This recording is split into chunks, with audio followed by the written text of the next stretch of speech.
자, 지속해서 늘고 있는 이 가계대출의 문제를 해결하기 위해서 정부에서 파격적인 조치를 내렸습니다. 가계대출 관리 강화 방안이 나왔는데요. 2025년 6월 27일 발표된 이 대책은 수도권 주택시장을 정조준하고 있습니다. 오늘 영상에서는 이 대책이 왜 나온 건지, 또 무엇이 바뀌는지, 그리고 실제 내 집 마련에 어떤 영향을 주게 될지 쉽고 자세하게 설명해 드릴게요. 이재명 정부는 왜 하필 지금 대출을 더 규제하기로 했을까요? 최근 기준금리가 2024년 11월엔 3.5%였는데 2025년 5월 기준 2.5%까지 내려갔어요. 은행 주택담보대출 금리도 3%대 중후반까지 내려왔습니다. 3%대 중후반도 사실 작은 이자율은 아니긴 합니다. 그럼에도 불구하고 이제 집 살 기회다, 미리 대출받아서 집을 사자 하는 수요가 서울 중심 수도권에서 급증하면서 주택담보대출 수요가 폭발했습니다. 2025년 5월에만 6조 원 넘게 가계대출이 증가했다고 해요. 이번에도 금리 하락과 규제 완화 신호가 겹치자 투기 수요와 갭 투자가 다시 꿈틀거리기 시작했습니다. 이 상황을 심각하게 본 정부는 가계부채 폭탄이 터지기 전에 대응 정책을 내놓은 것인데요. 바로 2025년 6월 27일 발표된 가계대출 관리 강화 방안이 그것입니다. 이번 가계대출 관리 강화 방안은 세 가지 핵심 내용으로 구성되어 있습니다. 우선 수도권 및 규제지역 내 다주택자는 추가로 주택담보대출을 받을 수가 없게 됐어요. LTV 0% 적용, 즉 아예 대출 안 해준다는 뜻이죠. 1주택자가 기존 주택을 처분하지 않고 추가로 주택을 구입하는 경우에도 추가 주택 구입 목적 주택담보대출 안 해줍니다. 결국 실거주 목적이 아닌 추가 주택 구입 수요를 차단한다는 거예요. 그리고 수도권 규제지역 내 보유주택을 담보로 생활비 등을 조달할 목적으로 받는 생활안정자금 목적의 주택담보대출 한도를 최대 1억 원으로 제한합니다.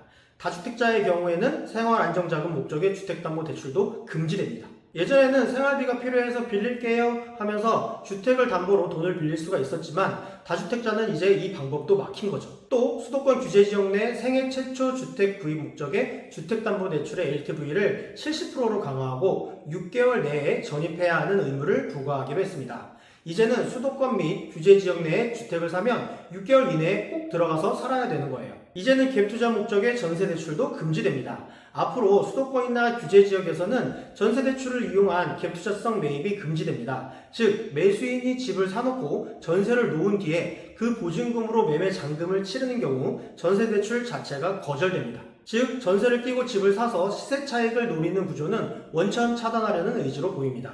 마지막은 여신 한도 제한입니다. 수도권 및 규제지역 내에서 주택을 구입할 때 주택담보대출은 최대 6억까지만 가능합니다. 이것은 고가주택 수요 억제 목적도 있지만 과도한 대출을 통한 주택 매입을 막겠다는 거예요. 자, 여기서 중요한 질문, 이미 집 계약한 사람은 어떻게 되는 걸까요? 이번 규제 시행일 전까지 금융회사가, 즉 은행이 전산상 등록을 통해 대출 신청 접수를 완료한 경우에는 종전의 규정을 적용합니다. 이번 규제 대상에 들어가지 않는다는 뜻입니다.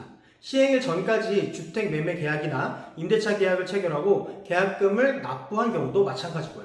단 여기서 주의할 점, 가계약은 인정이 안 됩니다. 그리고 계약갱신 청구권 사용 등 전세계약 연장으로 인한 전세대출 및 보증이 연장된 경우에는 규제 대상이 아니고 종전의 규정을 적용합니다. 즉 이전부터 진행 중이던 사람은 규제 적용을 피할 수 있습니다. 하지만 신규 계약자, 이제 막 알아보는 분들은 규제가 적용이 됩니다.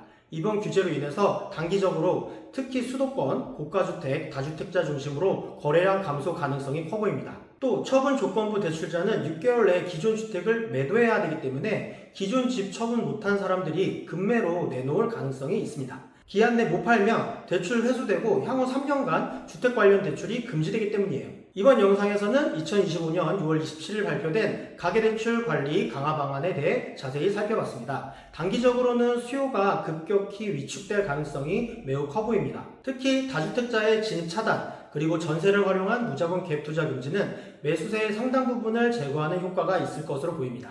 이로 인해 거래량 감소, 일부 급매물 증가, 중저가 단지 중심의 가격 조정 가능성이 있어 보입니다. 오늘 영상은 여기까지입니다. 영상 보시고 궁금한 점 있으신 분은 댓글로 남겨주시기 바랍니다. 구독과 좋아요는 부동산 시장 안정에 큰 힘이 됩니다. 감사합니다.